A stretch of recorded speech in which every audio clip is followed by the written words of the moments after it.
This is a discussion of a document called the Pact of Umar. The version which you have in front of you is from a work by Taqiyuddin as-Subki, who wrote in the 14th century. He claims he is copying it from Abul Shaykh, who is mentioned in the list of authorities, which I'll talk about in a moment. The standard form is not particularly variable. It doesn't change from author to author. So let's look at what we have over here. We have the chapter heading in which he put it, and then an isnad. This over here is the isnad.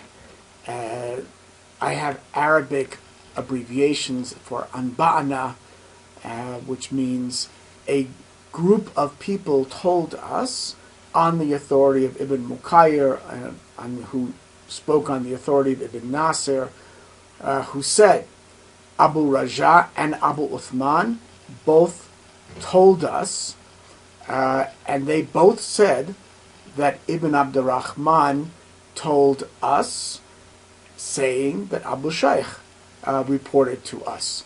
Now the Hadathana, the TNA, and the Akhbarana mean different things. The Arabic tradition for reporting isnads is very specific. Abu Shaykh was an author, and it was quite clear that Abu Shaykh produced something that was in written format. I don't think the manuscript has ever been recovered, however. Then we have Abu Shaykh's isnad, and this is, of course, my interpretation as to what's going on.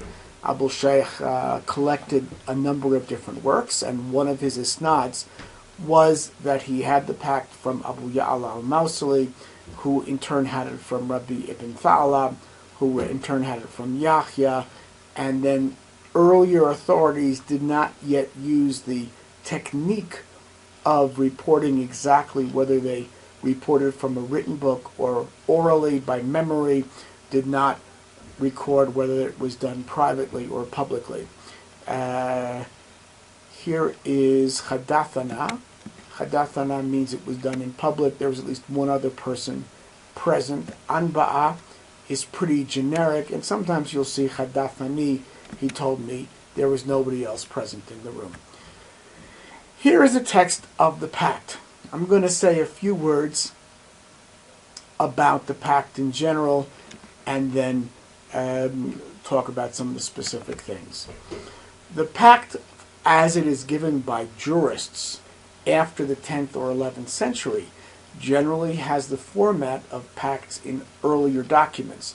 The earlier documents said, we came to such and such a city, we conquered them, and either say we gave them these stipulations, or as it is here, we asked them to write a letter to our commander, Umar, the caliph, with the following stipulations. Usually, the stipulations are as given here. I'm sorry, the whereas is as is given here. We grant you aman, protection for ourselves, for our progeny, for our property, for the people of our religious group. Often, that aman also includes for our buildings or for our churches and churches or synagogues, depending on the religion. The stipulations, however, are quite simpler.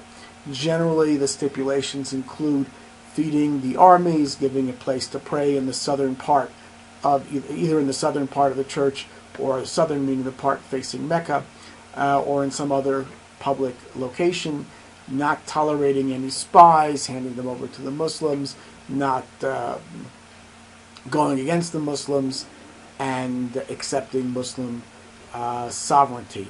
For the most part, these things come in a framework in which the Muslims tell the captured people they can become Muslims, in which case they can either go fighting with them and share in the spoils, or they can stay home, in which case they'll have to pay zakat, or they can sue for peace with this letter, in which case they'll pay the jizya and have to accept these stipulations, or they can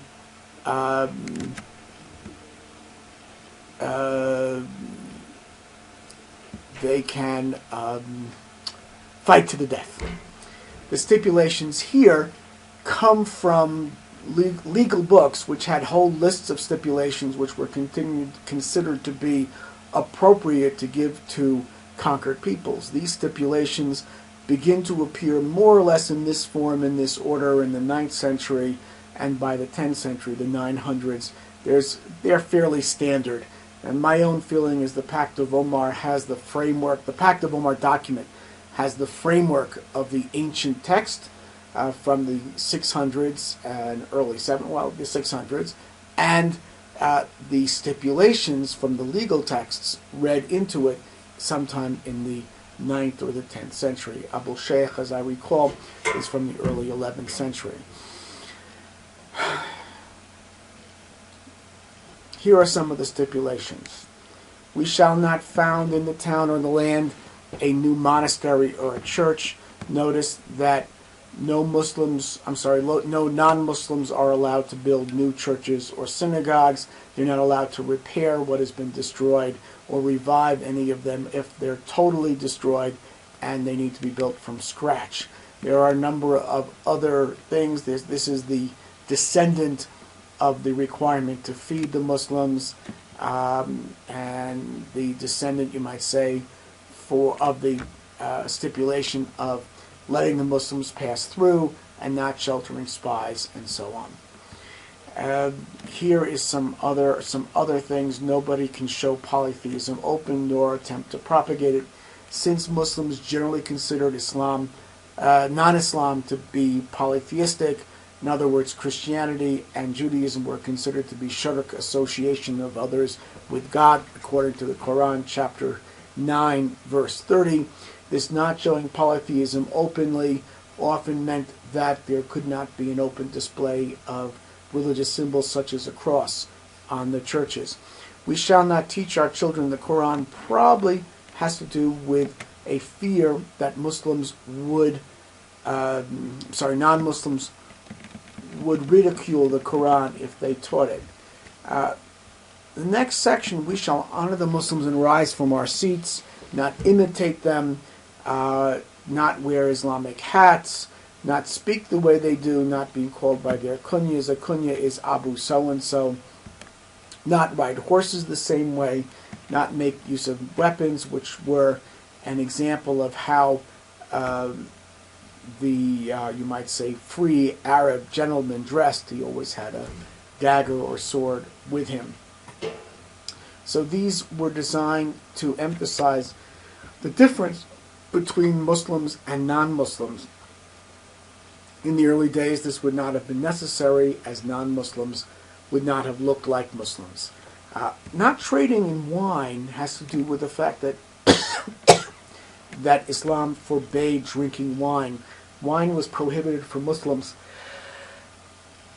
And the idea was that since it was prohibited, it had no value. There is a hadith which talks about, or actually Athar, a report about Omar, talks about Omar dumping the wine of the non-Muslims. And from this, some jurists learn that non-Muslims were to be prevented from trading in wine, even if it was only internally. Here is something more specific about displaying the crosses openly, and the nakus, which is a wooden board that was used to call people to prayer, not unlike the idea of a bell, except they didn't use a bell, they used a wooden board. This is still used in Jerusalem. The Armenian church, for example, has services at 3 o'clock almost every afternoon and beats the nakus quite loudly at that time. Palm Sunday or Easter Sunday were the largest prayers, and they were not to do this in areas in which they could be seen by the Muslims. Again, it was the open display of their religion that was supposed to be regulated.